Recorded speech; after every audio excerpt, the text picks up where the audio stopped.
Okay. Okay. So we've, okay. Okay. Can you click on that? I'm gonna take a picture of it. Just that menu button. This is something that everybody needs to know. What's the situation, Andrew, that? Like, what's the, how did you know that that was the remedy? What was the issue?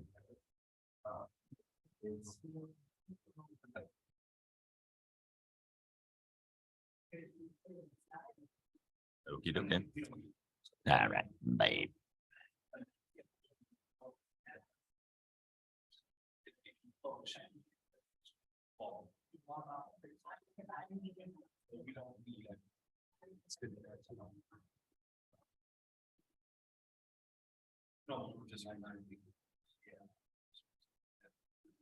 Do you have any more questions, Dave, about expectations and or things that you are confused about that maybe? Yeah, not really. The audio thing is good to know. Glad to, So you're good. I reckon so.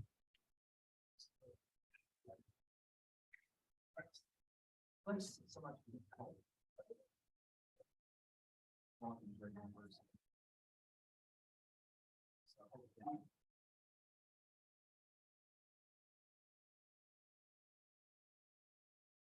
Yeah, I'll go do that right now.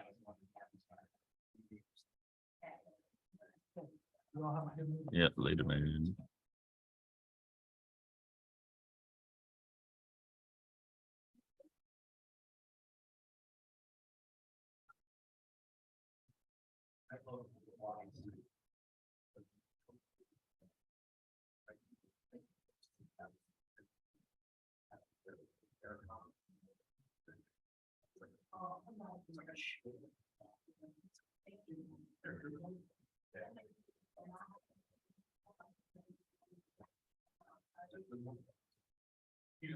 Well,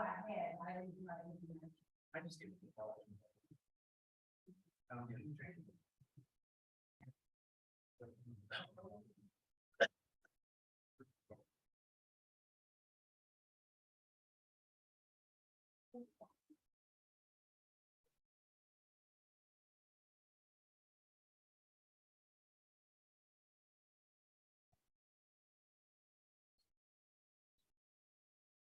Yeah, we can have.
All right, like to call this meeting back from recess from last week. Hopefully everybody can hear me. This is an interesting microphone setup, but hopefully my coach voice carries enough. Molly, you can sit over here with us. I'm gonna spread out, Okay. which is why. All right, we'll be shooting stuff your way. So we're here today to talk about administrative questions, comments, concerns about the hearing at hand. And we have multiple folks at the table addressing this as a work session so that we can really kind of fire off. There is no agenda. So we are, I would argue that we're just kind of free to ask as we need to and discuss and go from there. The first thing that I would like to do, if it's okay with everyone, is if we can go through this folder and get a better understanding of everything that's in here. And then we can kind of go from there. Is that okay? That is, All right. it's your pleasure.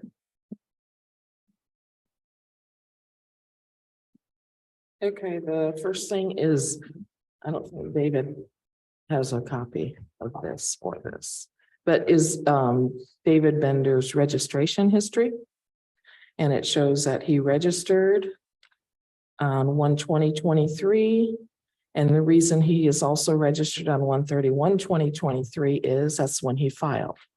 If Candidates. for candidacy, if you file with a different name than your registration, like if he wanted his full name but didn't have it on his registration, we have to re-register him on the name he wants on the ballot. So that's why a second one went out. So he received 2 postcards. We send out a postcard every time somebody registers. And Yeah, okay. And with then, if we get the card back within 7 days, then we cancel that person because that is not a registration address that was denied at the post office. It came back to us. So for both of those, you didn't have any return. We did not get returns. Well, so Donovan, just as a point of clarification, so all we're doing right now is just getting a digest of the contents of this folder provided by staff, Yes. and that's it. Like, I'm not gonna ask any questions for clarification of what the artifacts are. I just want to know what's in the folder. Well, I mean, I'm perfectly okay asking questions if it. Well, makes I sense only, to I ask only raise questions. that to say that once we start going down a line of inquiry, like, we haven't really sorted through how we're investigating yet. So all I want to know is what the artifacts are. I don't have a lot of questions about them. Right? Does that make sense? Because once we start clarifying and asking questions and interpreting, then we're into a place of investigating. And we haven't even talked about what that's going to look like yet. I'm more interested in just what the artifacts are in the folder. That's okay. Does that make sense? That may be okay with you, but if I have questions, I'm going to ask questions. Well, then, if that's the case, what I'd like to do then is not start with this folder. We should probably take some motions on how we're going to structure that conversation. I think that's important. Then. If we have a question of clarity of what this stuff is, I think. That's fine. This information is pertinent to how we're going to move. Again, this is an information gathering meeting. And this is information that is before us from staff. And I think it's important to understand what this is. And I think if anyone has a question, any of the board members have a question about what that is, then it should be asked and answered. And I simply asked, were there returns when we had the question about whether or not it was there? So I think everybody has that. All right, well, let's see where it That's goes, what but this I explains. think I'm eager to learn the contents of what staff have here. But whether or not I'm considering that as anything at this point is just not relevant. It's really just what's in the folder. I just wanted to make that clear. for That myself. is in the folder, the city common council thing, and that gives you the IC code as to the card that we mail out. Uh-huh. and is everybody in the same order? Let's make sure too. No, you're not, you're not. Okay, what would you like? Excuse me, what would you like to look at next? What do you want them to look In our at? folder. You want them to In look your at this? folder. Okay, Yeah, this that- is a voter registration application from David Bender. And David Henry, you do not have that because I don't have the VRG 24 on file. Yeah. So I didn't make you a copy of that. Okay. Just to let you know that anything about candidates, we can release that information. Anything about a voter, we cannot without a form filled out, which is a VRG 24. So this is a copy of his registration that we received. And that's all it is. And down here at number 9, it just states that they have reviewed the state's instructions, and then they swear and affirm that I am a US citizen. I meet the eligibility requirements of my state and subscribe to my oath required. And then the last one is the information I have provided is true to the best of my knowledge under penalty of perjury. If I have provided false information, I may be fined, imprisoned, or if not a US citizen, deported from or refused entry into the United States. And that is what anybody who fills out an application for voter registration has to sign off on. The next thing that I think is very important is your IC codes that we feel like he may have violated. And if you'll find this in your folder, it's paper clipped. And I've highlighted the IC codes in the back, and it tells you like IC 3-6-5-31. And that tells you about investigation action by the board. I thought that was very important. And I also made a copy of the email from the staff of Taft. And it's in the same packet. Paperclip form. It looks like this. You do have it. Go ahead and take my. So if you have, if you didn't bring the IC codes with you, then this right here has all the IC codes on it. But this, to be clear, is a printout of the original B Square Beacon newsletter, news article, from last week. or the week before.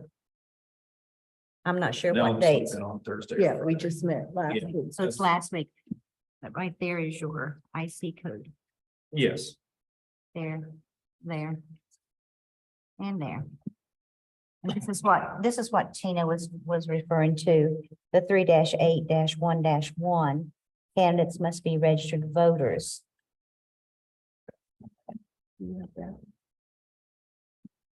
Okay.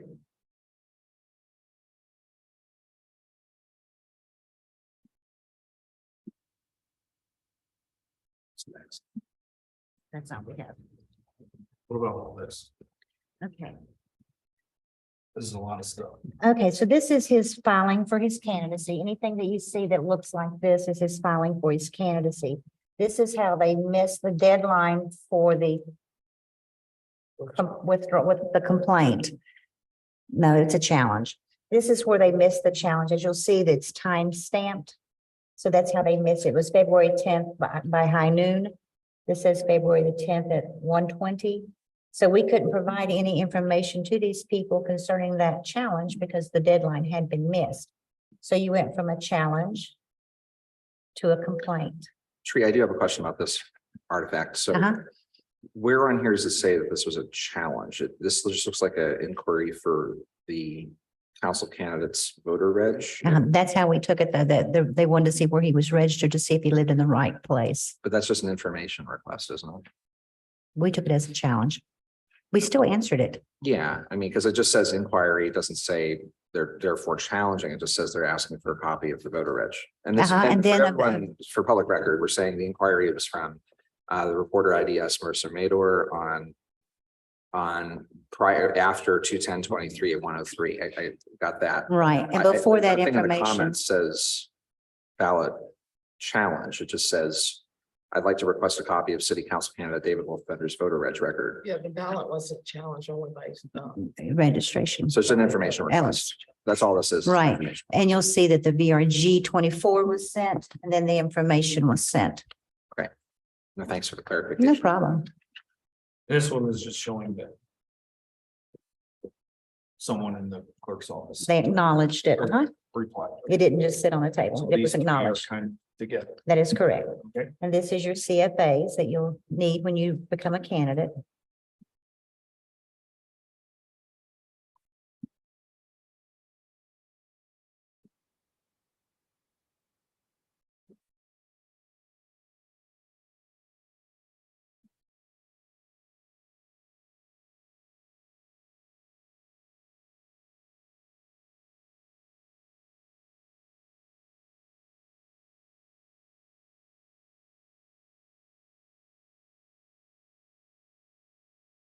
That is their That's great.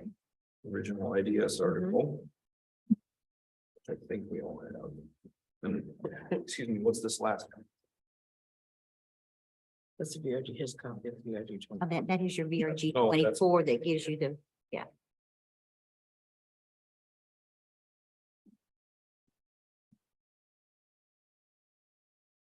All right, any other questions on contents of that folder? And I just want to thank staff for pulling all everything you have.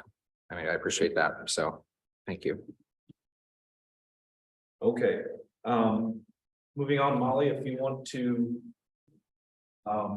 perhaps direct traffic on where what you think we might need to discuss from here, and in any particular order. I'm not sure order, excuse me, is relevant, but we certainly have a number of things we need to get through, so happy to turn it over to you so we can just kind of dive in. I think there are a few things that the election board needs to consider since its last meeting. And I think the first thing that may be of relevance to consider is at the last meeting, there was a vote that the election board believed that the election board had a substantial reason to believe an election law violation has occurred, which is why we're talking about the possibility of having this investigation. I think as a starting point, the election board should identify what election law they had the substantial belief to, or the substantial reason to believe has been violated. Okay, And then the second thing that I think is important for the election board to consider is after the election board meeting last week, Thursday. Thursday. There was an email, and I think the election board as a whole needs to acknowledge the email, discuss it, and then see if that impacts how you're going to move forward with an investigation at this point. Wonderful. Okay, so the first thing, in terms of what might have been violated in terms of election law, I think the path of least resistance in terms of what is out there in the open is simply the potential falsification of a government document. Number one, signing your name to something. That would be number one in my eyes. I don't know if there's anything. Yeah, I actually, Totally clear, but I would like. I kind of disagree with that because that's not what that is. So under Indiana Code 3-5-5, Molly sorry, Ms. Turner King can verify this for me there, and we have a copy of that provided by staff. There are numerous subsections that talk about what domicile is. Mhm. So if the question that, and again, since the complaint that was filed, the standard for suspicion is a little different than investigating, right? So we had a complaint, a concern based on an article presented by Mr. Ellis last week, raised concern, but it didn't cite code, right? It was just a suspicion. So if we're going to go down the part of what we're investigating, we have to look at the code where the question of residency exists. And Ms. Turner King, if you can just correct me, I believe that is 3-5-5, right? Is that where it is? And there's multiple subsections about intent of domicile and whether or not they intend to reside in the precinct. Is that right? I'm pulling up the code section right now. Okay. So I would say, Mr. President, on that motion to clarify, if we're going to amend what we voted on, which is also, so again, we're at a meeting coming out of recess, so the meeting is continuing. I would like to know what part of code we're citing. I mean, if we're going to go down this path, I would say 3-5-5 makes sense to me because it's solely focused on the domicile question.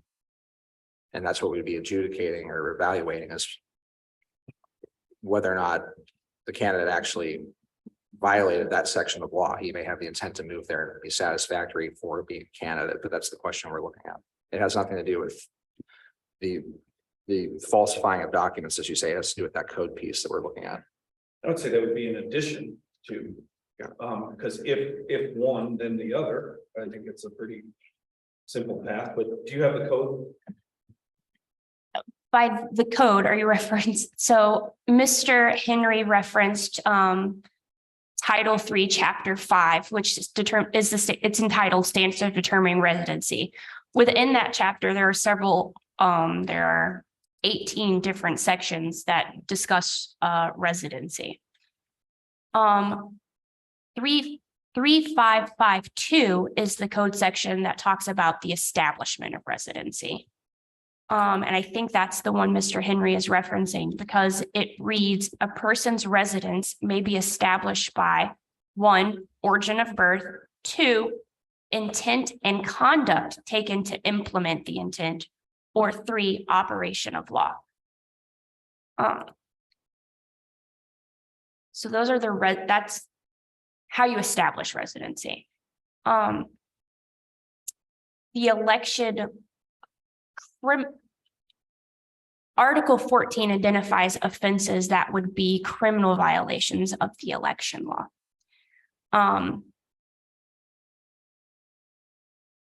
Going along the lines of what Mr. Gartlett said regarding falsifying documentation, there is a code section 314.11 called Declarations of Candidacies, Certificates of Nomination and Petitions of Nomination, and it says, a person who knowingly, subsection 2 reads, files a declaration of candidacy, request for ballot placement under 383, certificate or petition of nomination recount. If you file knowing any part thereof to be falsely made, commits a misdemeanor offense. And I only have one copy, but I'm happy to hand this one copy to the election board. Yeah, Okay, Molly, how about 3-8-1-27-2? 3, you didn't remember that? That's what I got.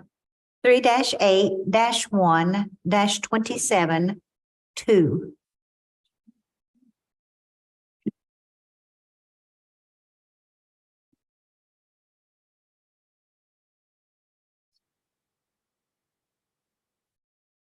Would you like me to read it into the minutes? That is the residency requirement for a common council member of a second or third class city. Bloomington is a second class city. And it reads, a candidate for membership on common council of a second or third class city must reside in the city for at least 1 year and have resided in the district in which seeking election for, if applicable, for at least 6 months before the election. So to me, that is the law that's been broken.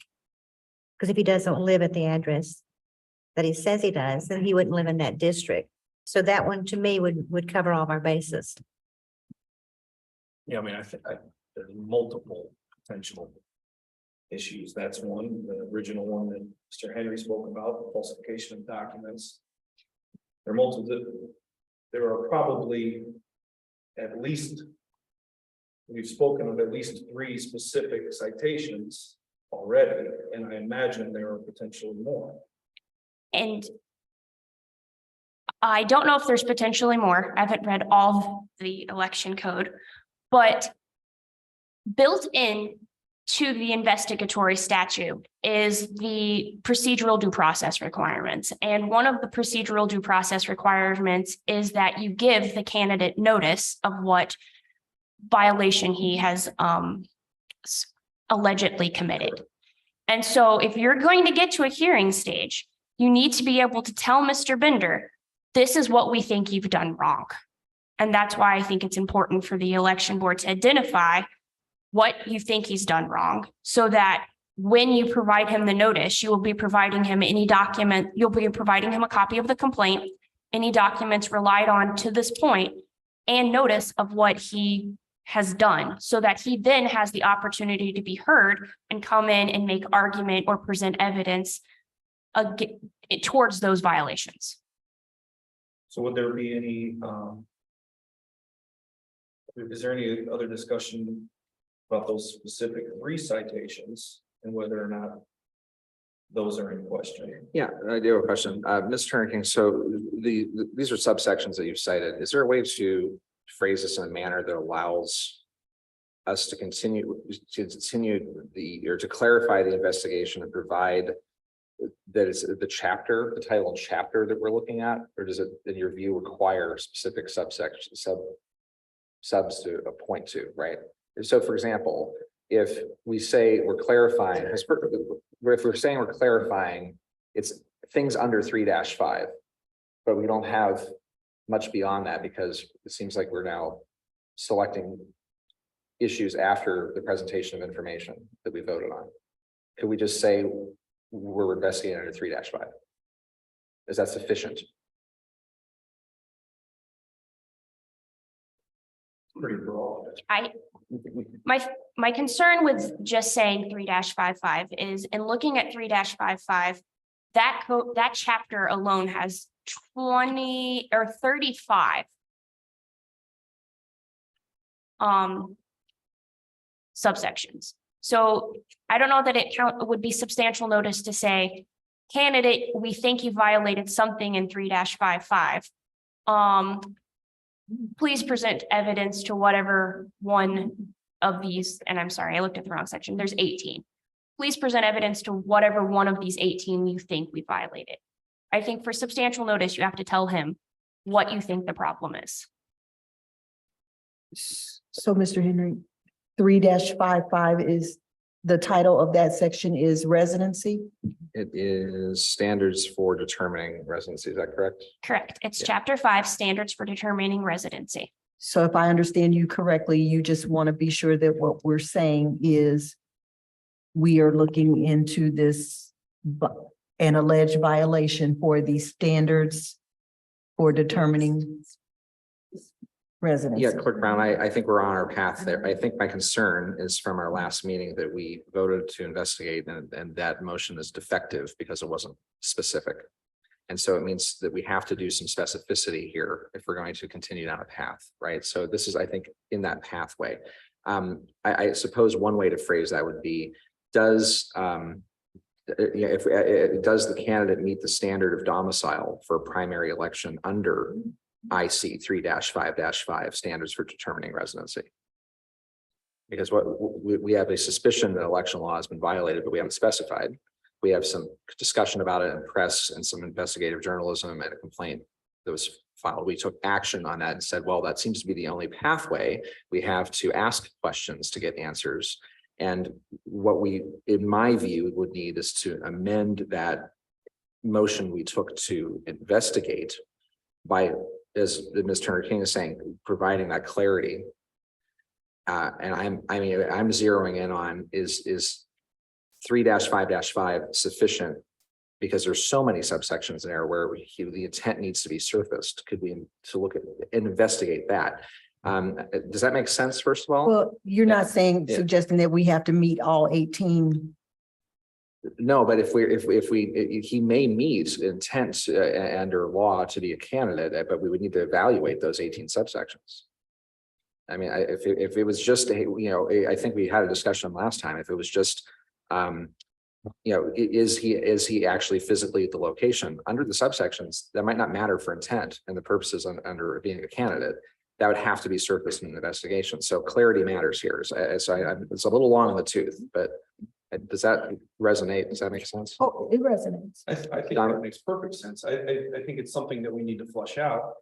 But as you just mentioned, and if I'm regurgitating this incorrectly, intent may not be relevant due to other things. No, intent's entirely relevant under that subsection. If other things are violated, if other issues are at hand, then the question of intent, right? These are all handled separately. Am I incorrect there? I mean, we can't take these all as one big lump, right? No. There's multiple things at hand here. Could I ask And a it doesn't question? always lead down the same path. I mean, if one thing is, the second may not be. Could I ask a question to Ms. Turner King? That residency, is that just for candidacy or is that for registering to vote? What is the section, the three, what is it? Is that just for becoming a candidate and what candidate has to do? Where is that? Do we have that? No, I don't have that one.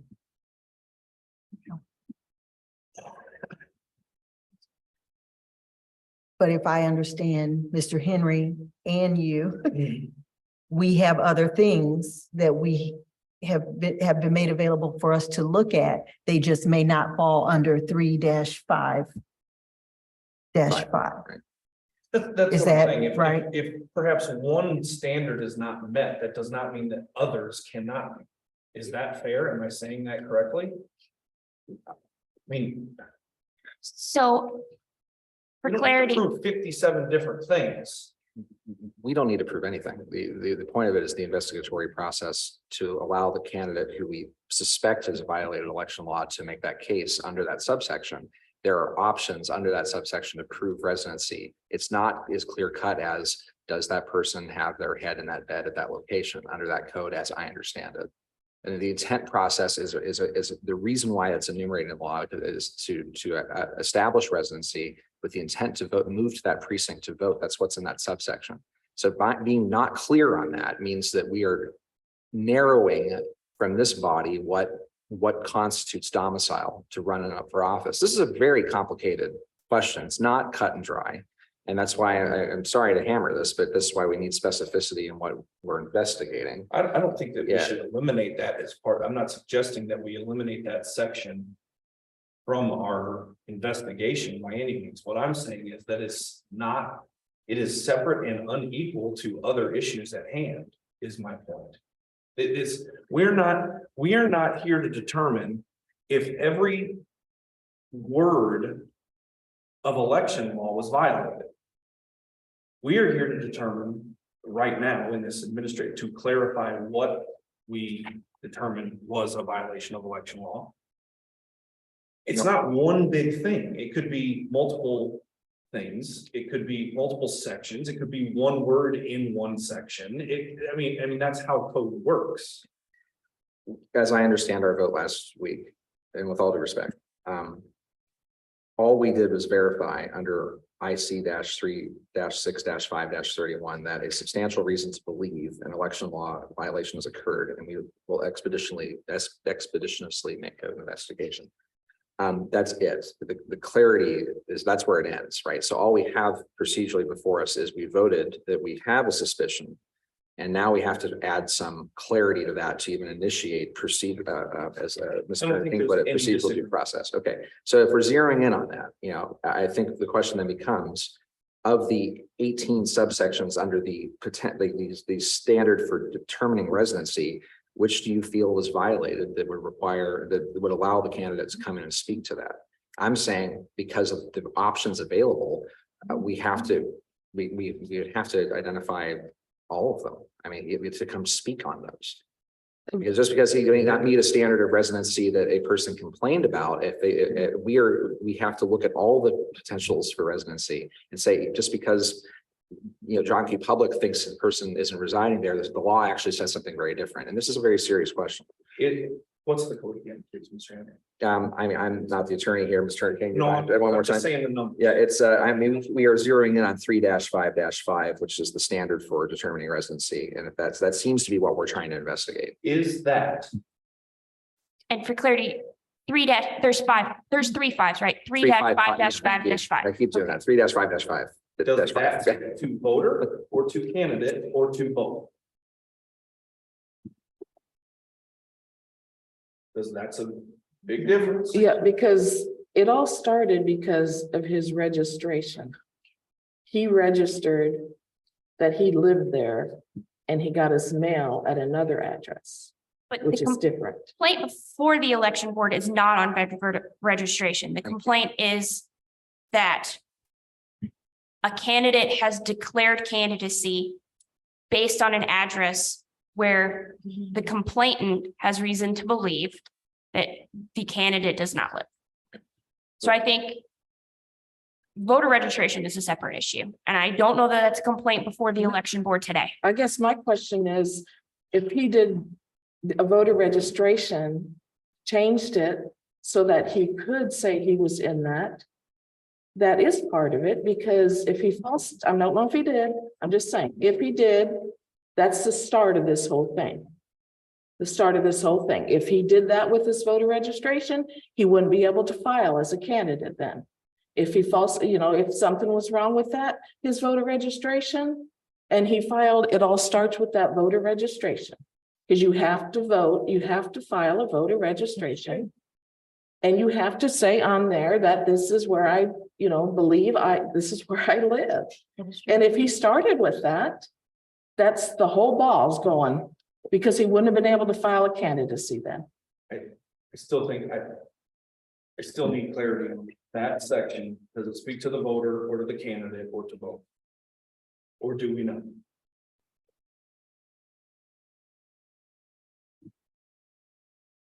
So within chapter or within 355, you have a title called 355, section 3551. Section 1 of that chapter says use of the chapter. It reads, this chapter shall be used to determine the residency of the following: a voter or a person applying to become a voter, a candidate, a person holding an elected office. So James, that chapter applies to everything. okay. So then I think I don't know the 18 specifics that you're speaking about, but I certainly think that section and its subsections are in question, like you're mentioning, Mr. Henry. And I think there's other sections and subsections of the code that are as well. I'm certainly not disagreeing that may be part of the reason we're here. I don't see how we get there without discovery, which would mean subpoenas to get more information. What we have, and I think Mr. King did a good job narrowing the question as it was presented to us and then voted upon, which has to do with the candidate's residency. And I understand there are dependencies from voter reg and other things, but the question at hand is, does this person domicile in that district under code really to run from that seat? And there are nuance in that section of code that we've been talking about. So what I feel like we're at is we have enough to say, well, here's the title and chapter, but we don't have the subsection specific that we can send to someone and say, this is the scope of the subpoena that you're getting, that we want to answer the granularity, right? Because we're not deep enough in the code to say this is the specific thing that we think was violated. Right? Yes. So I think the question at hand is whether the candidate has established residency. And there is a code section that says establishment of residency. And We're not here to determine that. you're not here to determine that, but you need to identify what you believe, what you have a substantial reason to believe is the problem, so that when Mr. Bender comes to this hearing, he can say, okay, this is what I'm here for. So then what's the question? I think we just said the question out loud, right? That's what you're trying to get to. I don't have a question. I have two codes that I'm perfectly willing to motion to add to our investigation. Yeah. I don't have a question about 3555 repeating. Well, I mean, are you going to make a motion to clarify then the investigatory order so we can consider those? I'm saying I don't have a problem adding that. I'm saying I think there have been 3 different codes, parts of the code discussed that all have validity. I don't think we're here or need to today determine which of the 18 subsections. We're here to determine so that we can notify Mr. Bender of what violations may have taken place, correct? Yeah, you're not deciding today or before in a hearing in which Mr. Bender has the opportunity to be heard any violations. What you're deciding is what you have a substantial reason to believe has been violated. And then a hearing would be conducted so that each party, the complainant and Mr. Bender, would be able to present evidence and argument. And then you're going to decide if you think an election violation has occurred. But at this point right now, you're just trying to figure out what you have a substantial reason to believe has happened. All right, what 3555 what? 3555 is establishment of residence. No, 355. Sorry, there's too many fives. 3552 is establishment of residency. And that's the statute that says a person may establish residency by origin of birth, intent and conduct to taken to implement the intent or operation of law. That's how an individual establishes residency to be a voter, to run for office, to be elected. And that's one of the subsections on one of the 18 that we were talking about.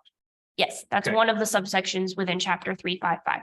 So then I would move to clarify that the three different codes that we're talking about that have been at hand, and we're not even at a point of adding to that, is 3-5-5-2, 3-8-1-27, subsection 2, and 3-14-1-1. Really that whole thing, which is only a couple. That's my motion. To add that to clarification of what our substantial reason to believe election law has been violated. Well, I would like to divide that question and vote on each of those individually. So I mean, could we have no issue. Okay. with dividing. all right. So if we maybe do a little parliamentary procedure then, so I'll make a motion to divide your question, so we can vote on those individually. I'll second the motion to vote individually. We're gonna take, You want to take a roll? Yeah. Do you want- Go ahead. I can take the roll. Yes. Commissioner Henry, yes, Clerk Brown, Yes, Commissioner Litz. Yes. So do you want to make the first motion under? well, I actually, if you wouldn't mind articulating your motion, so I've got it, there was a lot there. So what was the first one? Is it mine? Yes, the one Okay. that you. All right, so I'd like to amend, I would like to make a motion that we add to our investigative question whether or not the candidate meets the standard of domicile for a primary election under Indiana Code -3-5-5-5-2. Are you asking the citation for the Yes. establishment 3552? Standard for determining residency. Second. Sorry, roll call. Commissioner Henry, Yes, Clerk Brown, yes, Commissioner Gartlitz, Yes. so then the second motion, Donovan was, or Mr. President, was yours. I'm happy to make a motion on both of those. To add to the record, Indiana Code 3-8-1-27. Subsection 2 specifically, I'm not sure if that's relevant, but I'm happy to add all of it. What is this document? This is yours. What is this document that you're signing off of? The back of the. One that was typed with, the one here. that was typed with together. The one that speaks to residency within the district for common council. B squared. Now, And we meet as. Before we meet the common city or definition. So. okay, thank you. so that's your motion. I will second your motion. Commissioner Henry, Yes, Clerk Brown, Yes, Commissioner Gartlitz. Yes. and your third, The third one would be IC 3-14-1-1 Declaration of Candidacy. And I move to have that entered. I will second. Commissioner Henry, may I see that code? Who has it? Thank you.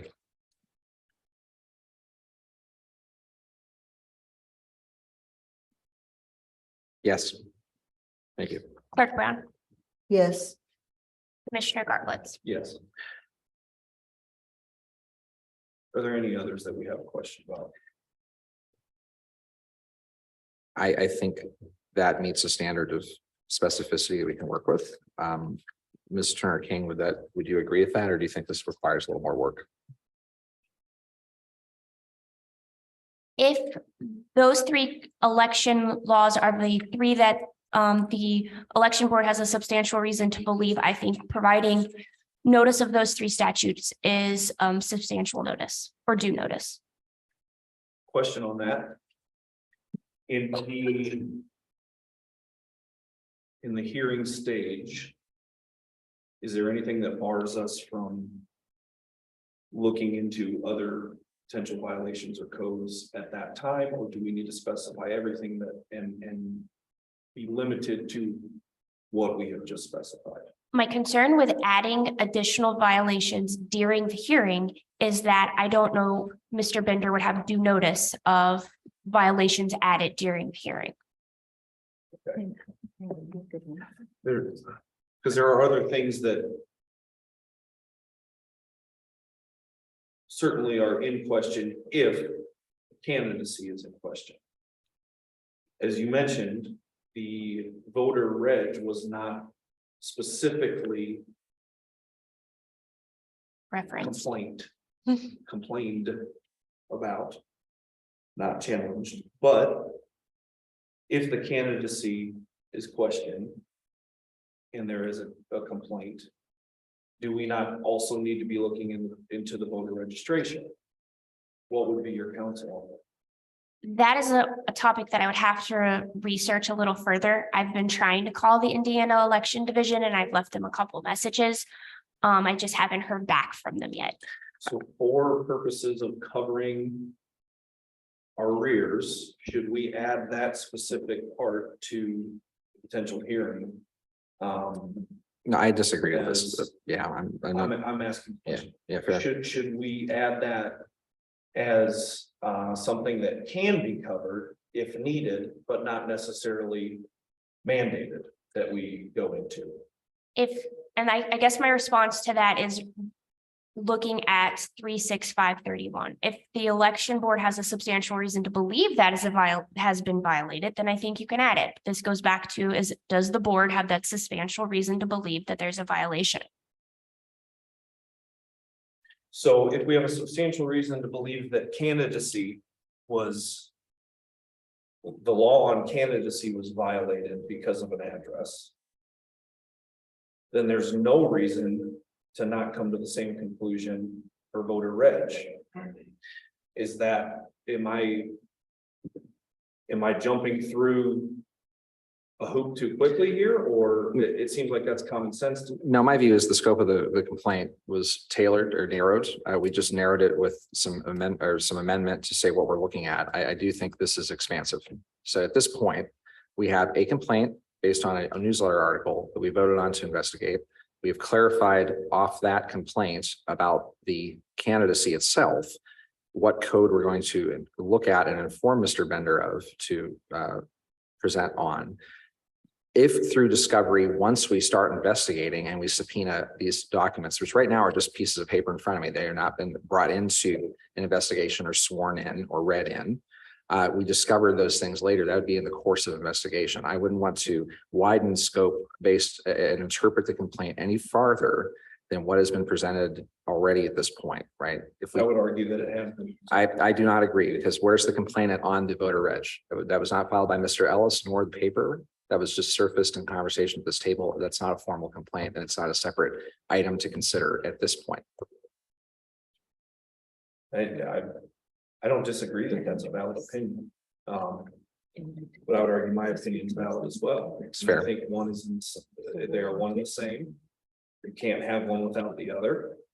I think it is important at least to cover ourselves, even if we do not go down that road in a hearing. I would argue that it's at least important to have on the record. And in that the specific code here is talking, it speaks specifically to candidates must be registered voters.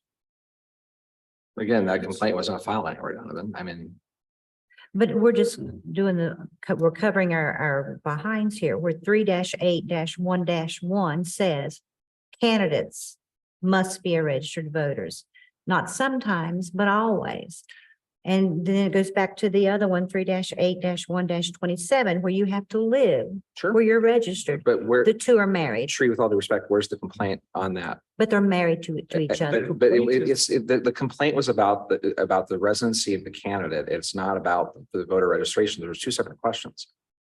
And I'm just saying, if you would like to explore that during questioning of the candidate, if we issue subpoena, then that would be discovered at that point. But I'm not inclined to expand the scope of the investigation at this point because there's no complaint on this specific thing. We have the voter reg file, that's fine, but that was not raised in this room and we didn't vote on that last week. What we voted on was the suspicion that the violation occurred of the residency. That's what Mr. Ellis provided us in that complaint, right? Incorrect. We voted on whether or not we had reason to believe election law was violated. Okay, well, that's fine. It's overbroad, but I'm not going to expand to that. I think we've got something to work with. I don't know why we'd continue to add code to this at this point. It's something that would be explored during discovery. There's a lot that can come out during discovery. But don't you want him to be prepared if you? I moved to add IC 3-8-1-1 to the complaint of parts of the reasons, and if my fellow board members don't feel that's important, then the motion will die without a second. That's fine. Let me be sure I understand what you're saying. When you refer to the complaint and adding that, As just one of the things of parts of election law for clarity for Mr. Bender that may have been violated. I cannot in good conscience understand how that isn't part of it when your voter reg is directly tied to your candidacy reg. And I don't care what the complaint said. The complaint was we were determining whether or not election law was violated. That's it. That's my motion, is to add that specific part. okay, And it's this, just so you know. okay. So as I consider whether to offer a second, we're saying if it is, you're adding that so that we can keep the discussion going, but if there is not a violation of that, we would close the door. Absolutely. I don't think if we get down the road, I don't want there to be any question of due process when we get to the hearing.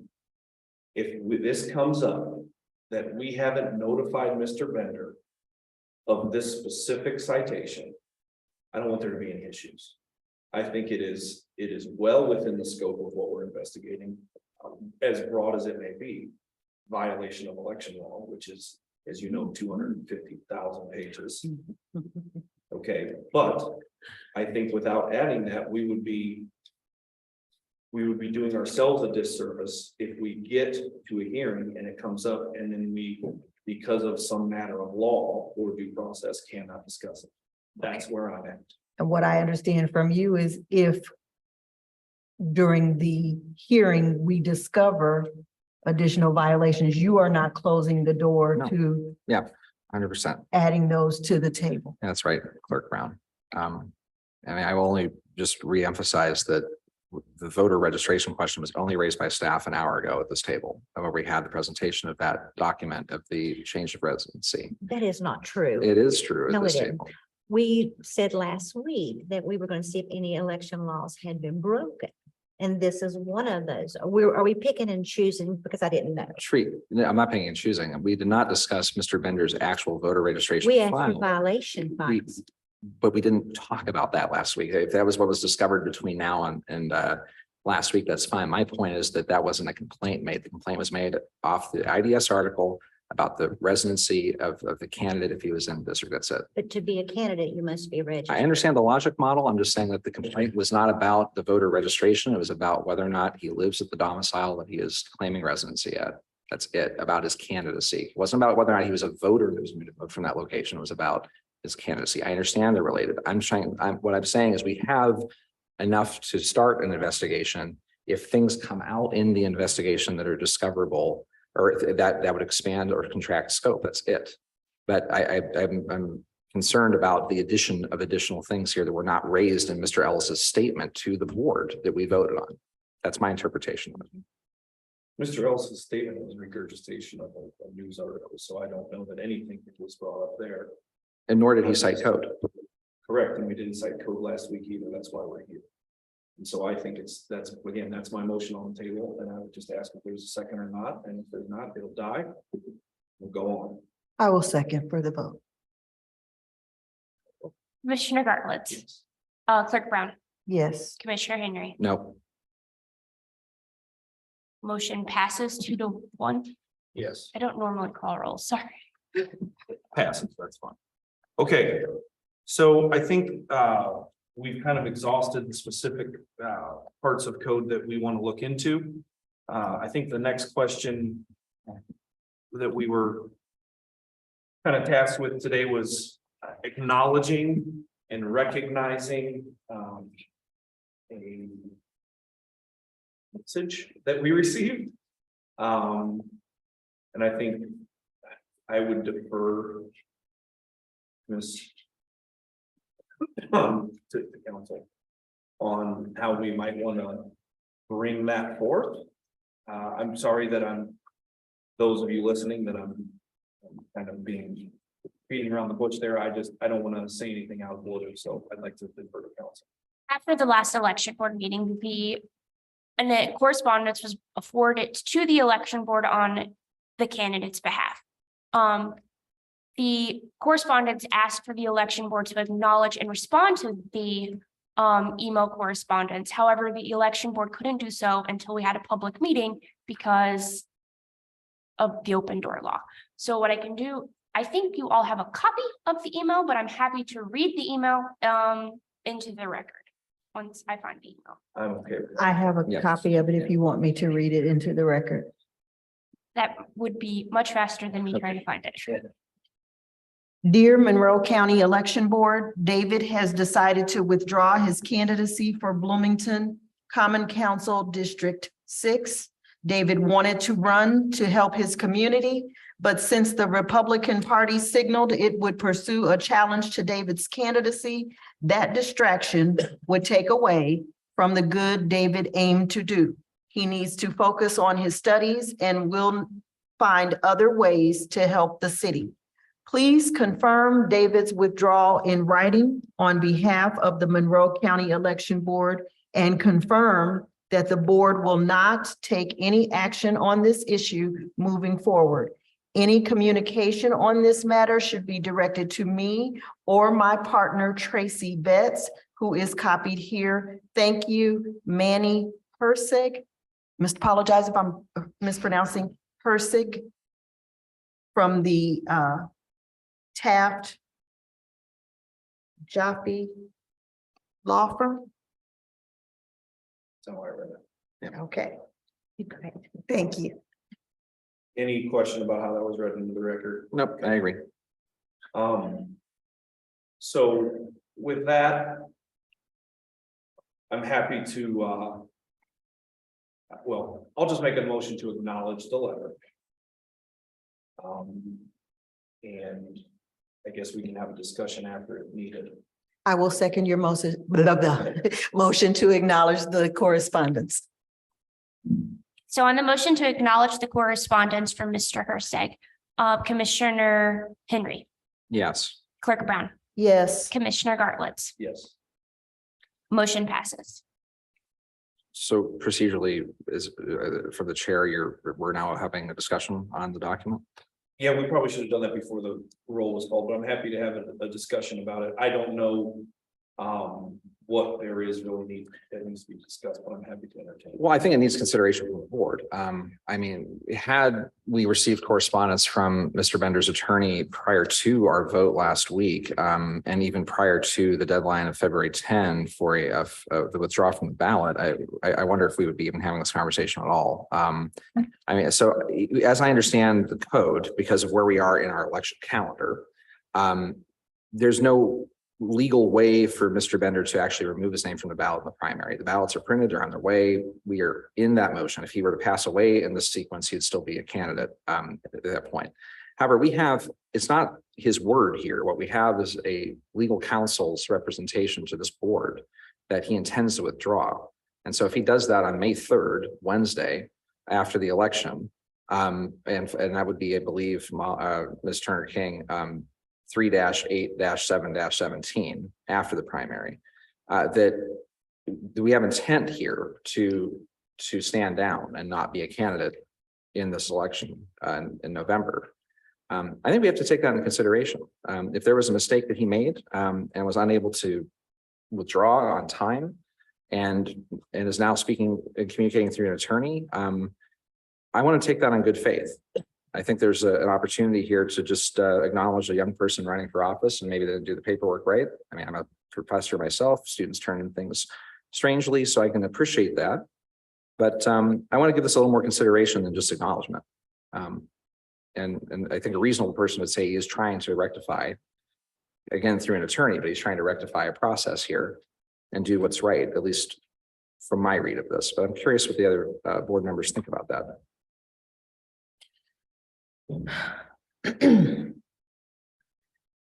I feel that if it were a mistake, that there was a window of time between the time that the article was published and the time that the election board met last week to clarify to acknowledge and clarify any that there was a mistake. There was obviously plenty of time to say, here's my lease. I really do live where I say I live. So that's my first thing. I am all about mistakes can happen in paperwork. Candidates make them all the time. This letter comes after we received a complaint. So they know a complaint was made. They know that we could take action because there's a specific request that the board not take any action on this issue moving forward. And we are all living in a very critical time period where everything is being questioned as to the integrity of candidates, whether they're registered to vote, how legitimate an election is. And the optics here are not good. I feel we would be doing Monroe County a disservice to not pursue this. We will all, I assume, stand down in good faith if this was a complete mistake. But there are enough things that have piqued all of our interest that this might be more than a mistake. And it almost feels to me that if an attorney is specifically asking the board not to take further action, that there's some kind of rolling disclosure, and that concerns me. So I would like to continue to move forward, because if it is a mistake, I will stand down and acknowledge a mistake. But if there are crimes that have committed, I don't want to set the precedent that you can say you live in one place to be a candidate, not really live there, and the only thing you have to do to make it right is withdraw. That feels a little disingenuous to me. I appreciate your analysis, Clerk. I really do. Thank you. So if I may share some thought, I think at this point, in light of the correspondence, what the election board should consider is whether they want to continue moving forward with setting a hearing now. If they want to wait until after the primary to have that hearing to see what actions Mr. Bender takes, and if that changes the course they would like to take, or if you deem that a hearing isn't necessary. I think those are three options. Do we move forward now? Do we wait until after the primary? Or does this correspondence from an attorney change your mind on going forward with a hearing? Those are the three options I think they have. Mr. King, I appreciate that.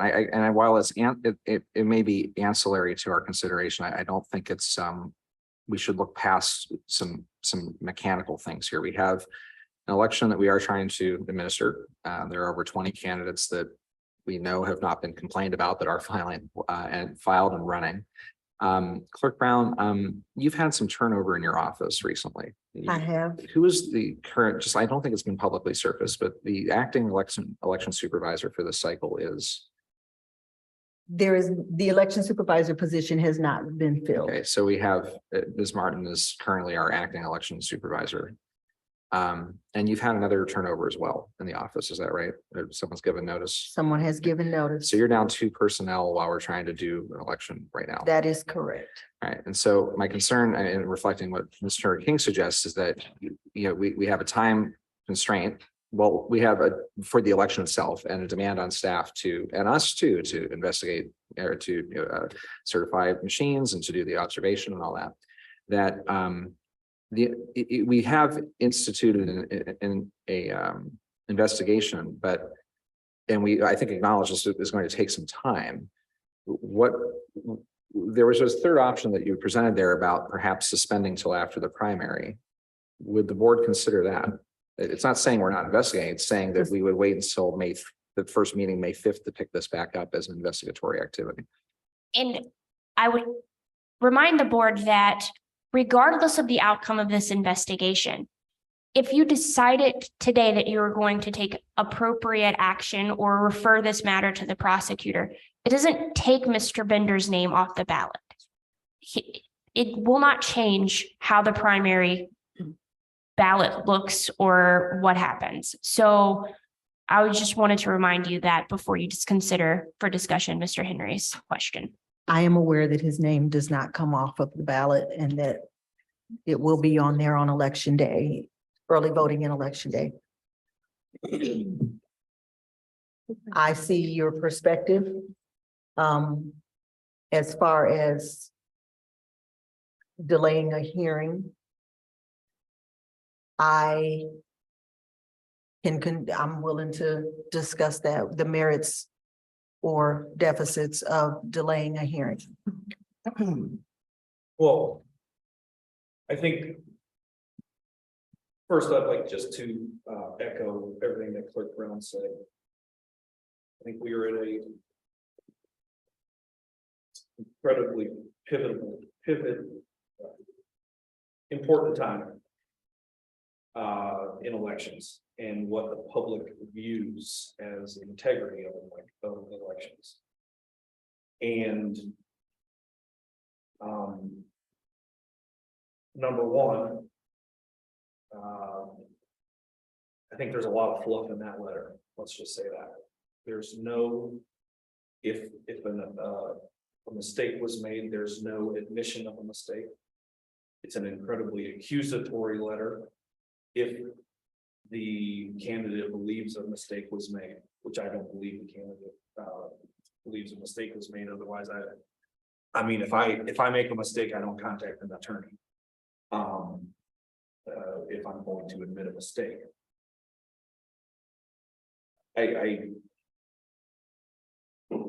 I don't think there's anything, while I agree there's more to the letter, I'm not willing to put my name on anything other than an acknowledgement. Here or later. They don't dictate what we do. We dictate what we do. And I certainly understand tough letters from attorneys. I've worked in schools for 10 years and mom, that little Johnny doesn't get enough playing time, calls attorneys all the time.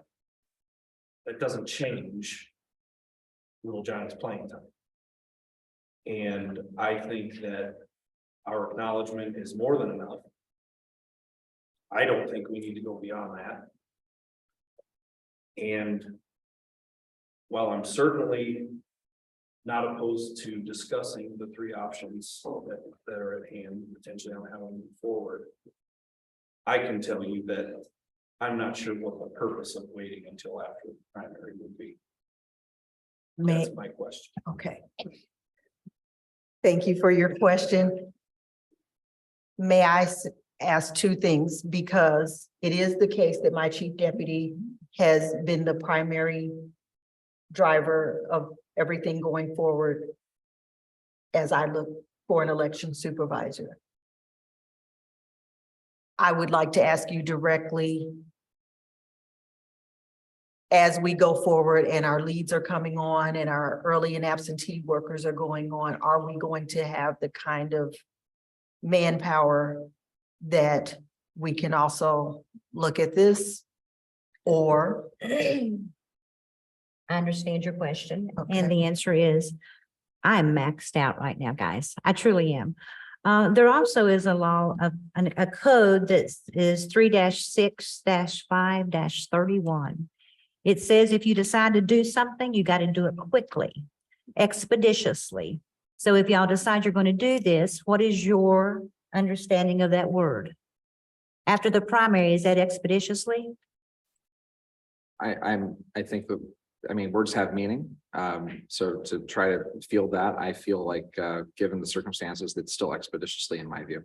Okay, it doesn't change anything in the primary. You're exactly right.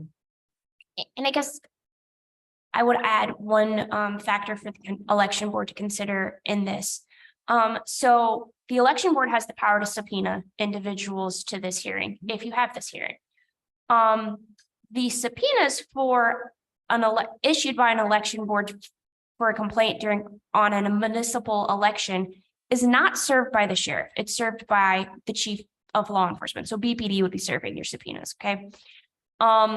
We'd have to work out how these subpoenas would be served by BPD. If you told me today, I want Mr. X, Y, and Z subpoenaed, at best, I could get those subpoenas drafted tomorrow. I could get them to BPD, which would take 1 to 3 days for service, which is the same time frame that the sheriff's department would take. So you're already potentially serving subpoenas during IU spring break. And so I don't think you're going to get good service of the subpoenas, given the fact that most IU students will be present next week until the week of the 20th. And so at best, you're looking at setting a hearing either the week before or the week of early voting. Yeah, and that's, I think, my point. We're less than 30 days out from early voting, less than 60 out from the general or the primary day, right? Yeah, that is correct. And Tree, as I heard you say you're maxed out. I am maxed out.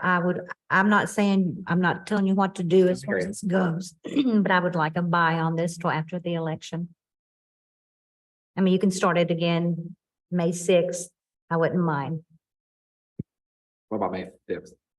No, I have reports. To your council, whether or not we meet the definition of expeditiously, and I would like some clarity too, because it's been discussed. Some clarity from council. I think we voted last week to have a hearing. I don't think we're in a position to take back whether or not we're having a hearing.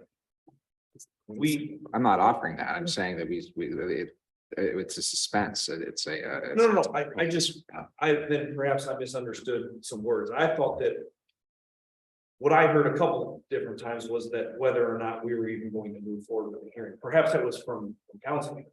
My understanding is that we're having a hearing.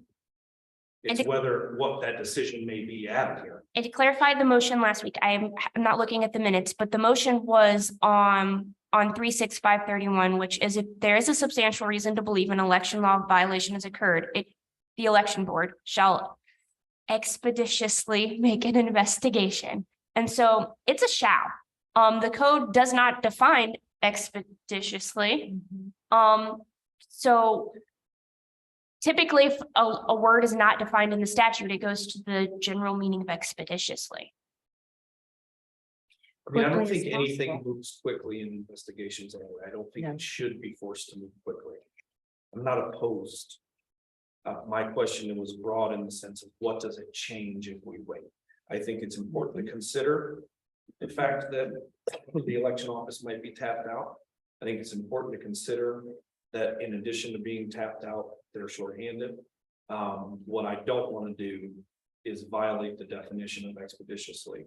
So perhaps could we, through you, ask that question to ID and make sure that we're within the letter of the law? I'm more than happy to call ED and ask if waiting until after the primary is still within the letter of expeditiously. Okay. I think that's important. I certainly acknowledge and agree that we don't want to press anything.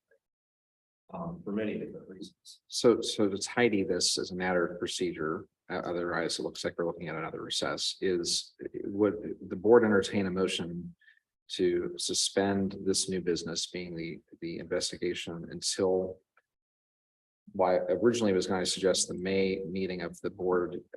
However, it sounds like Ms. Turner King, it sounds like maybe suspended until you have an answer from IED. Is that what you would think? to suspend this business until you have clarity from IED about their understanding of the term expeditiously? I don't know that we need to suspend it, so to speak. We could wait to determine how we're moving forward and when we're moving forward with the hearing until IED provides clarification and expeditiously. Because not only do we need clarity from IED on the term expeditiously, I think the board has a lot of steps to cross before we even get to a hearing date. You need to determine who you're going to subpoena. We need to get service with those subpoenas. May I ask Clerk Brown, as while I wear a few hats in the county, this is my first the time doing this election as chair. What work befalls this board between now and election day that would have concerns about us continuing clarity on an investigation while trying to administer the election for our candidates? So of course, as we prepare for early voting, we could get challenges to absentee applications to request a ballot by mail. Signatures can be challenged.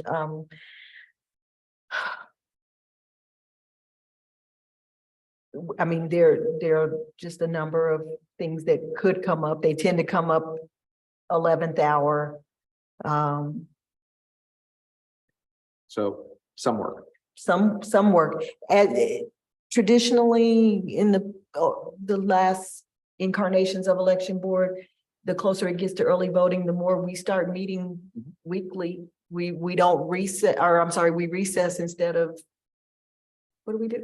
We recess instead of adjourn, because we could have to come back together quicker than 1 month. Right, so we have. So we're getting close to where we would be meeting weekly anyway. Right, and all that business is election focused. All of that business is election focused. With this other activity on top of it, if we were to do this. This other activity That's would right. be on top of it. Now, next week being spring break,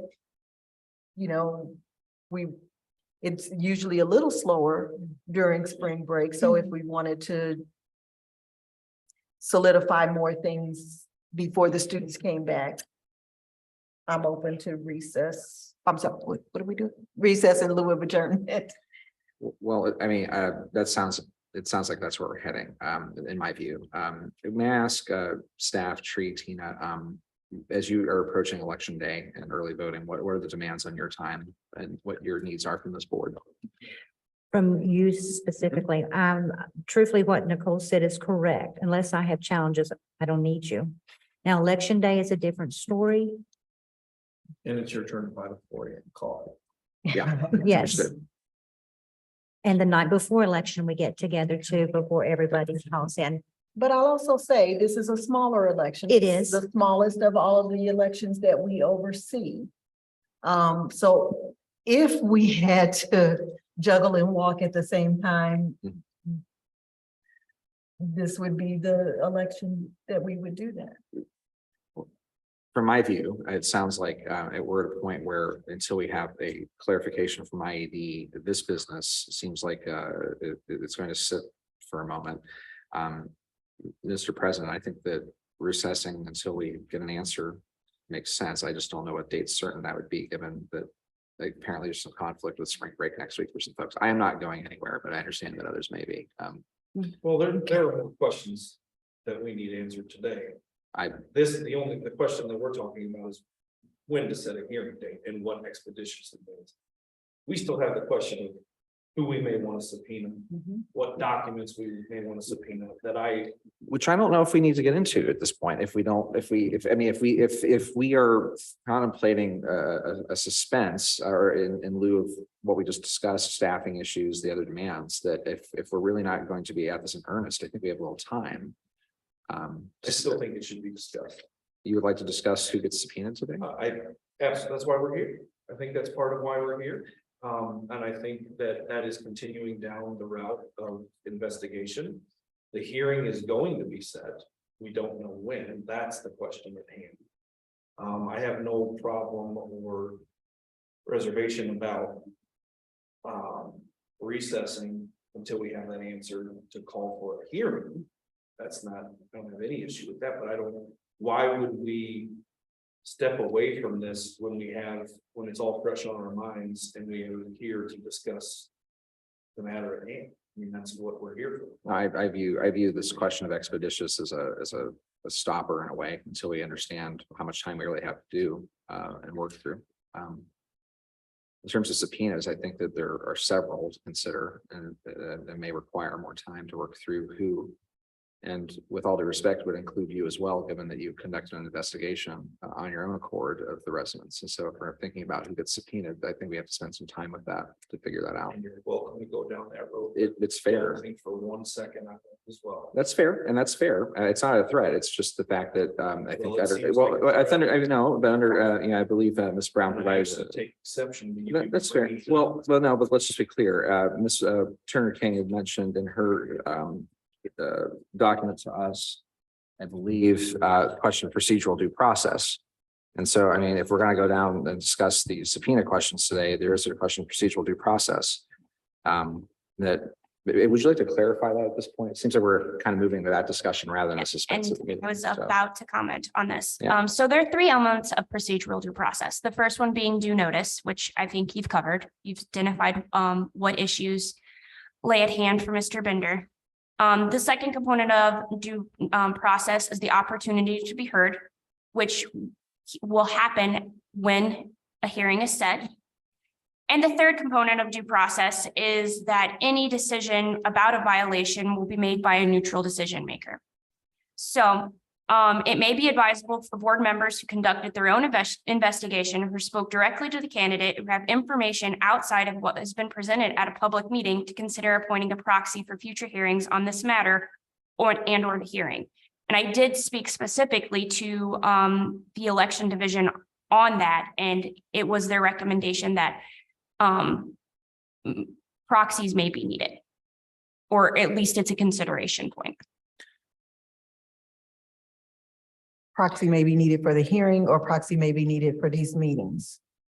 Hearing. That's what we were advised initially too. Yeah, so it would be proxies for the hearing moving and the investigation moving forward. So I think it would be important to address the proxy question prior to addressing the question of who is being subpoenaed.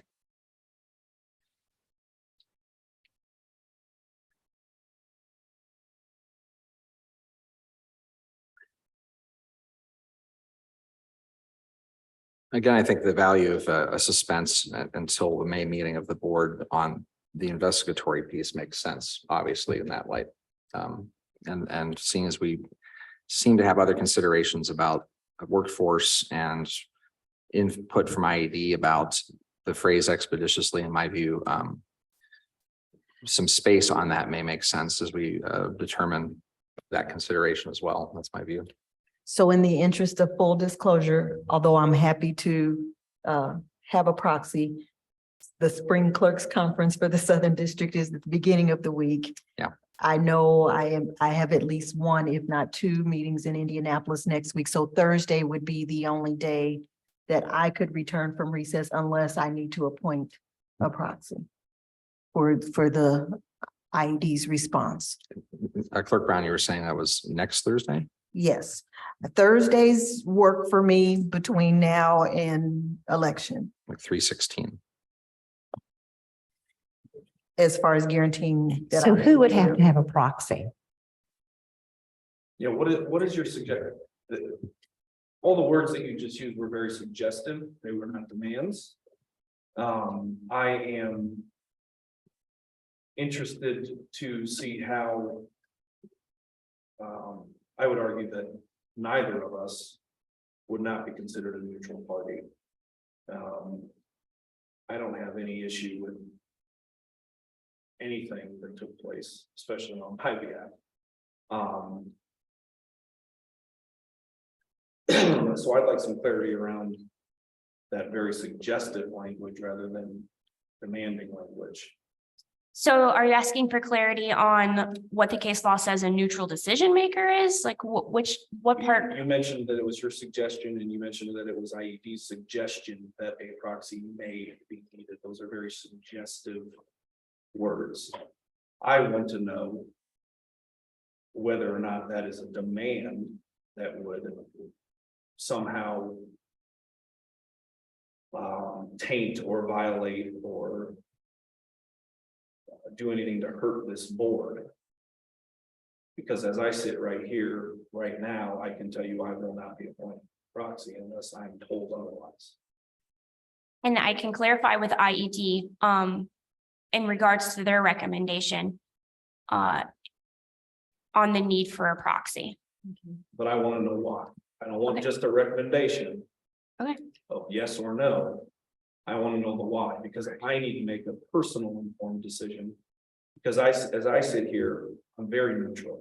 I have no reason to make a decision one way or the other than the evidence at hand. As we go down this road. And I was only talking about a proxy for next week because of the conference. So, Well, the word proxy means basically that you vote as the person that you're representing. So why would we have to have a proxy on the board to begin with? So that would be an interesting question.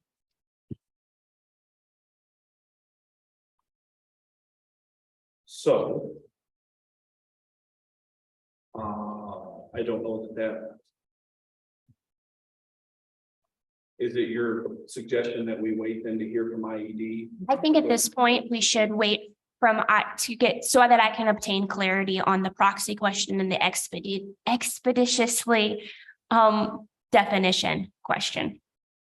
And so I'm happy, I've left messages for IED. I just think they're super busy as everyone else, and we just haven't had the opportunity to speak yet. And who are you leaving messages with, just to? I've called both staff attorneys. Who are, for public record, that office is incredible. Idiots. They are incredibly helpful.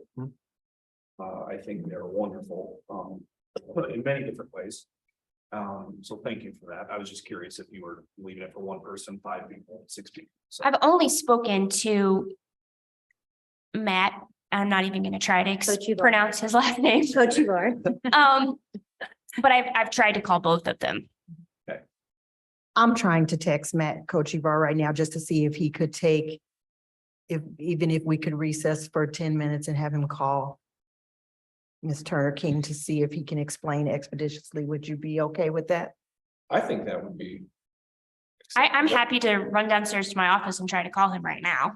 I would I would be fine with that. So I'll make a motion to recess for 10 minutes. Just a second. I will return momentarily.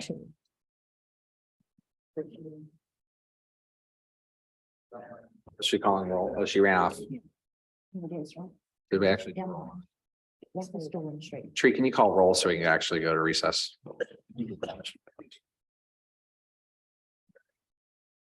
David Henry, Yes.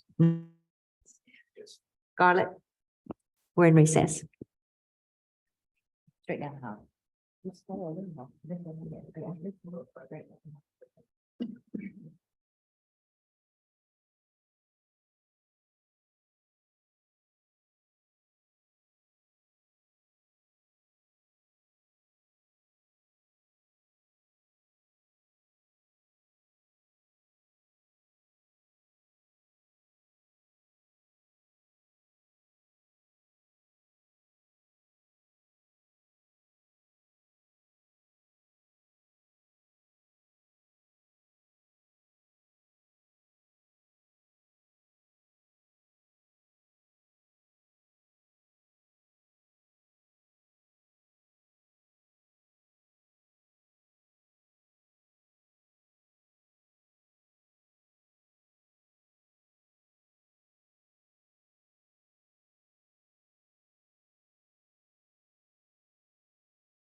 put it, congressional recess.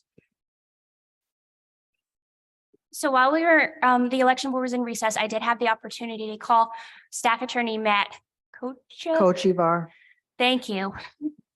And I did ask him a few questions, but before I provide you details of the conversation, I do want to say that this is not the official opinion of the election division, but just that of their staff attorney.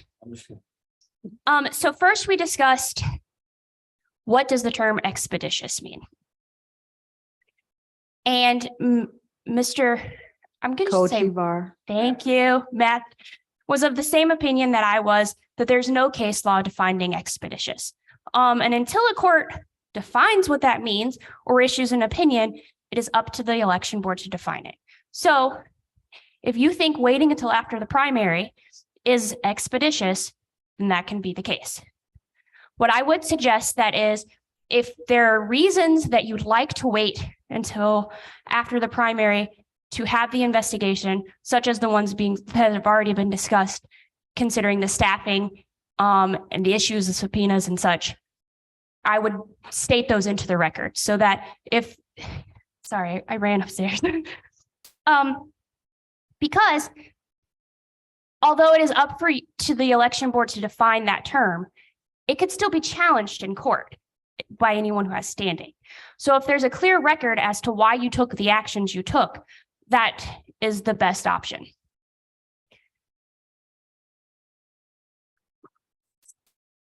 Thank you, Ms. Turner King. I appreciate the clarity. And also the disclaimer. So that brings up one other question. My understanding was that we were talking about the definition of expeditious in terms of the hearing, not the Yes. investigation, right? What Yeah, I yeah. understand that it kind of is all in one, but there's nothing stopping us from setting a date of the hearing at a date that we feel is expeditious, which may or may not fall after primary.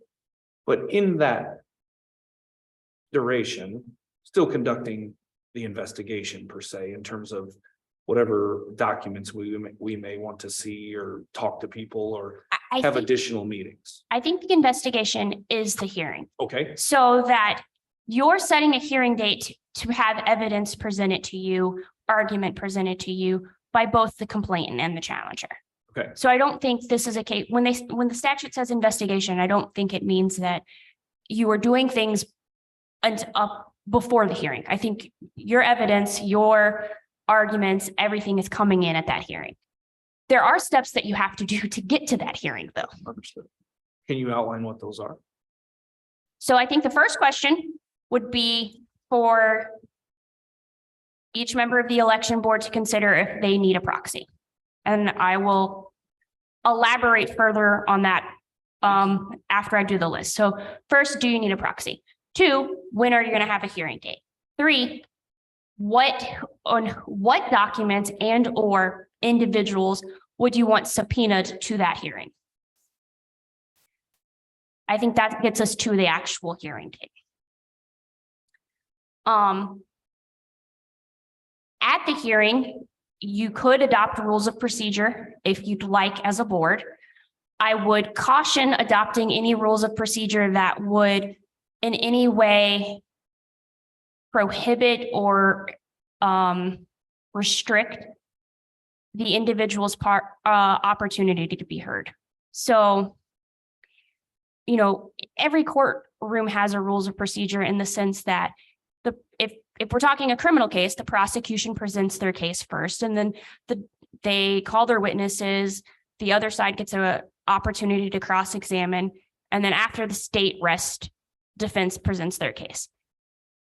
There are usually not time limits on how long it takes one individual to present their case or not. And that's what I was thinking of when I said I would not, if you adopt rules of procedure, I would not adopt rules that restrict an individual's opportunity to be heard.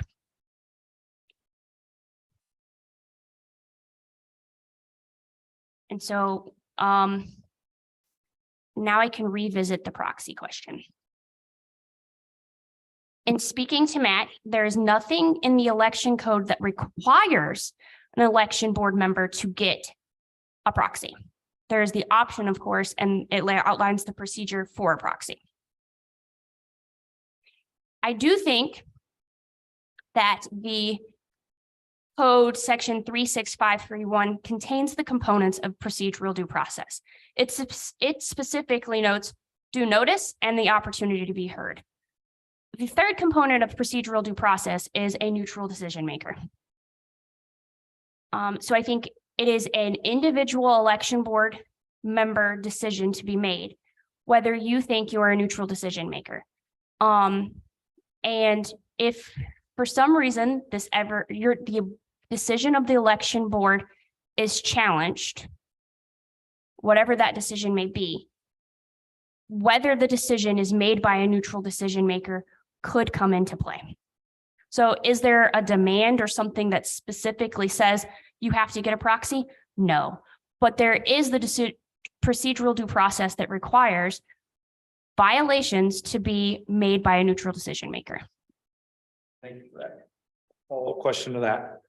Because our capacity as an election board is only to make a decision on the evidence at hand, right? We don't have, there's no prosecutor, there's no defense. It's just simply the complainant and the Candidate. defendant, I guess you could say. And it is our decision to make a decision only whether or not a violation of the election law occurred. And then from there, we go to X, Y, and Z, make a referral to prosecution. There are a couple few things that we even discussed the last time. What does a challenge, should a decision be made on, by the board? What does that even look like? What are they challenging? That referral to prosecution was made, that a condemnation was made, that nothing was done? What is the challenge process? What is the right of that person to make a challenge? What does that look like? And you may not have that answer right now, and that's okay. But I'm just curious, because in my head, what are they challenging? The fact that we found to take it to the level of the law that we are not, right? And let them conduct their own investigation, i.e. a prosecutor. Are they challenging that we did nothing? Are they right? Like those are things that I would like clarified. But I certainly appreciate the information thus far. And I can work on getting a memo to the election board clarifying that for you. I don't even know, do we even know that that's a reality for someone? Do they even have the right to challenge the decision of the election board? I think a person who is subject to that decision would have standing to challenge the decision of the election board. Okay. And in this case, I think Mr. Bender clearly would have standing. Yes. Okay. Questions, comments on that? Not necessarily on that. I think holistically though, the question about this sort of distinction without a difference between the term investigation and hearing, we keep dancing around. We are doing the investigation as we speak, right? We are trying to form a process. We are trying to talk through some stuff. So in my view, that's happening. The question of whether or not that activity continues in light of the demands on staff time and clearly some questions about proxy, even though we have some understanding of proxy. I still think if we come back to where we were, which is 60 days, less than 60 days out from the election, processes at the election board that need to be conducted to administer the 2022 primary for all of our candidates, the demands on staff time and the current lack of that I again think if we come back and say we suspend the investigatory activity until after the May meeting or until the May meeting of this board, where we pick up on some of these questions would be appropriate, especially given that expeditiously can be defined. And I think that is expeditiously given the other demands on the Board of Elections. So I'm still of the opinion that we could suspend or take a motion to suspend this investigation process until that May meeting, which would to make sure that we administer the 2022 primary with the personnel that we have. I'm kind of curious what the board's sentiment is on that. It's not stopping anything. It's suspense, and it's still expeditiously given the cadence and the calendar that we're dealing with, in my view. No, to answer the question, it is my opinion that, I think I've certainly been convinced that I don't feel it inappropriate to hold off on the hearing, setting the hearing date until after the primary. I don't take any issue with that. What I can't rectify is why would we not say, we know that we need to hear from David. We know we need to see X, Y, and Z papers. We know we need to hear from whoever else that might be. I don't know those things to be just because of specificity. I mean, I don't know what, no offense, but I don't know what XYZ things are. So I don't know to the extent of that list. I mean, that's something we have to wrestle with. Is there any reason that we could not add to our list of documents and or personnel that we wish to see as we lead up to the date that we may set the hearing for? It does not have to be all done at once, correct? Perhaps, but if we set a hearing date and we're still sorting out the scope of that hearing with the date certain, I'd have some questions about that. I mean, because if, let's say we follow this line of thinking, which is let's set a date mid-May, we've now put a timestamp on that, right? Which means if we do have we're 2 hours into this initial meeting to figure out scope, right? So if we presume that talking about just the subpoena process, just the rules of procedure, just the proxies and whether or not that's like 6 hours of stuff on top of the work of the board. I'm just saying that, there seems to be a lot more legwork that needs to occur before hearing. And I wouldn't feel comfortable setting a date for a hearing until we really scope that out. And that therefore a suspense of the activity in favor of the administration of the 2022 primary makes sense to me, especially given the definition of expeditiously is interpreted at the pleasure of this board. That's my view. I think the concession is doing it after the primary. I don't think there's any reason not to set a date and notify all parties of what that date is. So that's where I differ in opinion. And I also know, I mean, anyone would be hard pressed to convince me that we don't need to hear from David and that we don't need to see certain documents that he would be able to provide. So I'm not saying that we shouldn't have, and let's not muddy the water by my term of using XYZ. I'm using that in lieu of what may come. I'm saying that we know there are certain people and documents that we need to see. That's not a question at this point. There are questions about other documents and people we may want to subpoena. I understand and respect that. So there's no reason at this time to suspend and just come back again to set another hearing date at another time. There's no reason to not discuss what any of us might feel that we need to see, document or personnel wise, at that hearing. And I disagree that takes 6 hours. So I would like to hear from you, especially because you've not said anything on this matter. So I don't think he meant 6 hours in total, like us having a 6-hour meeting. I think he was referring to the different things. Sure. 2 hour, if we met every Thursday, it would be 2 hours because it took 2 hours today. Sure. Is that? fine. I digress. I don't think it's going to take 2 hours to set a hearing date. And I don't think it's going to take 2 hours to set the initial, what I believe the person that I know we need to hear from and what we need to see from him. So I would like to, I'm open to what that date is. I agree. Like I said, I'm making that concession. I think that it's expeditious. I think that in consideration of the election office and the election that is happening, that after that primary is more than, acceptable. I get the feeling that that's more than acceptable from the whole board.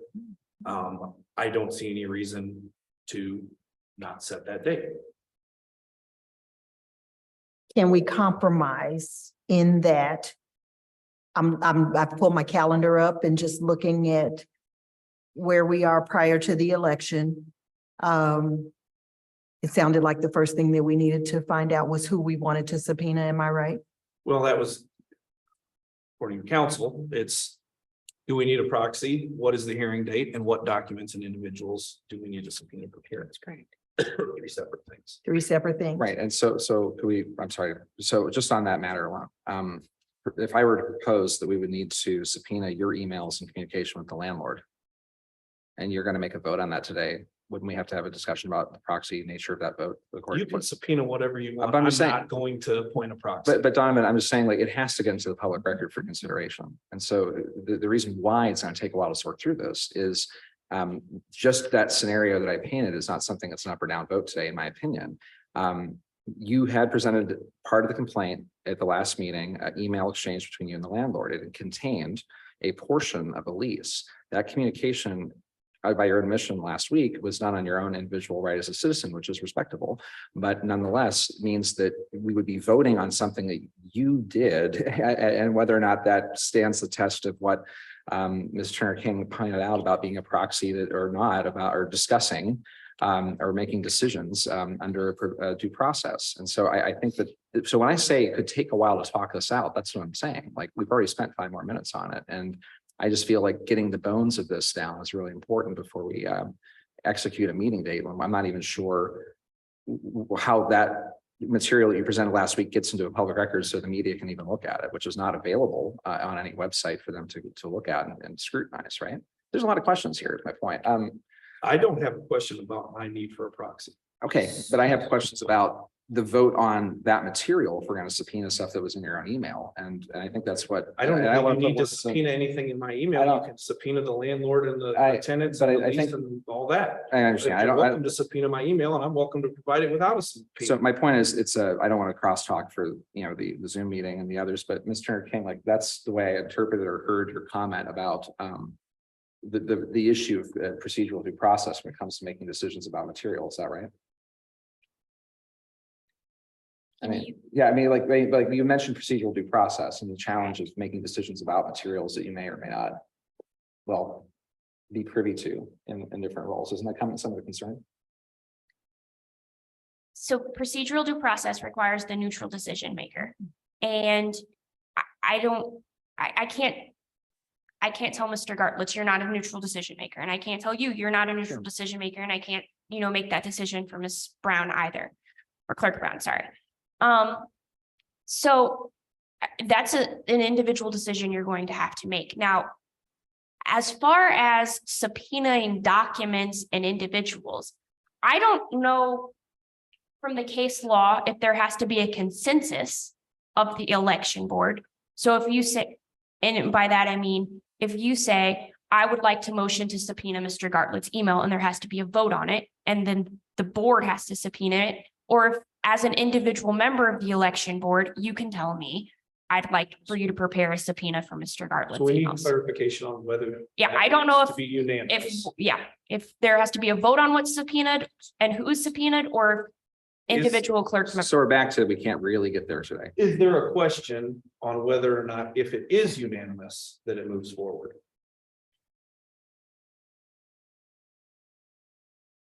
Sorry, so if you're saying if the board unanimously decides they want to subpoena something or someone, whether it moves forward, I think if it's a unanimous decision, then there is no question. If So it the moves question forward. is only if it is not unanimous. I think so. Wonderful. So can I propose something just for the sake of discussion? Okay, so we have the Sure. 3 things that we need to decide on. It sounds, One second. So- oh, I'm sorry. I thought you were. Oh, I'm sorry. I was just informed that there might be a scheduling conflict, so this meeting will have to end in approximately 10 minutes. And so I don't know if you want to recess now, come back later, but in 10 minutes, we have to vacate the room for someone else. It strikes me, we have a lot more to consider. I mean, I think a recess makes sense. And of course, I'm not gonna Yeah, I am available at the spring break interval. I know many in our community leaves town, but I'm not going anywhere. So I understand that you said that you had some conferences on your schedule. But I would think a motion to recess until the 16th would make sense at this point. I will second the motion to recess until this. If you are amenable. I didn't make the motion. I was just suggesting. we should- Oh, Did you want to say whatever you? yes. So with the three things, I was going to suggest that we recess until the 16th and tackle at least one of those things, whether that's setting a date, like say summer date, and maybe it's even a summer election board meeting because the election will be over. But then, you know, let's make this time productive. We come back from the 16th and we tackle one of these things and knock it out. We tackle another one at the April election board meeting. And then after we reconcile provisional ballots, tackle the third thing so that we're moving toward a date. I would agree with that. And I think setting an agenda, you know, a tight one where we do laser focus on that one or two planks here that would seem that we need to iron out makes a lot of sense to me. That if it is a meeting dedicated solely to the question of procedure or proxy or that agenda should be pretty tight in the interest of making sure not every meeting's 2.5 hours, I think would be appropriate. Because I think it's very fair to say, and I can get this done in less than 10 minutes. I think it's very fair to say that we are a bipartisan group that wants to do the right thing for Monroe County voters. And we all sound as though we are moving forward, wanting to gather that information. And so it makes sense to me to break it up into 3 smaller parts. That you are correct, sir. We do not want to go into longer than 2.5 hours. Yeah. And not to interrupt, clerk, I wanted to say, I know you're butting against a scheduling conflict, but I will say this is how it's done. And so I want to just say to everyone here, thank you for doing this out loud. I mean, public access matters. Having these discussions in public matters. It is not fun in some ways, especially when I run out of caffeine. But it is vital that this conversation happens in an open forum. I just wanna thank Absolutely. my fellow board members for doing that here. And it's a good lesson for our community. So I want to thank you for that. As painful as this might be, but thank you. And that's all I. And it is difficult. And I think that, you know, we wish we weren't in this space. But we will come out on the other side and Monroe County will be better for it. So would the chair entertain a motion to recess until the 16th at this point? Before you consider that motion, I will just add that I will be unavailable the 16th. Don't know if that matters to the board, but I just want you to know that I won't be here on the 16th. When are you available? I could be, it's MCSE's spring break, so I'm trying. So I get. The next week, I would So be going. we should at least do a recess and then we can figure out a date certain with public notice. Is that correct? I mentioned it last time, if you are in recess and you don't say the date today, we have to do the 48-hour notice in accordance with So open. a week after the 16th, 23rd. I don't think it would be worthwhile having a meeting without council. I agree. Good. Okay, This is March 23rd. This is March the 23rd from 1 to 3, hopefully, in this room. Is that a Thursday? It is It's a a Thursday. yes. Thursday. And this is another meeting Will be another work session. or a work session. Just I like think it'll have to be a work A session. decision up to the election board. Yeah, we're still working. Work session. Work session? That can we go ahead and notice this now so that, that date works for me. Is that a Thursday? Yes, and I have to get approval through the office here, so So long that they're. I'm So long assuming. as the room is confirmed so long as the room available. is available. So I'm happy to make the motion to recess until Thursday, March 23rd, 1 p.m. to continue our investigation in this issue. I will second the motion to continue until the 23rd. Commissioner Gartlett, Yes. Clerk Brown, Yes. Commissioner Henry, Yes. motion passes. Recess.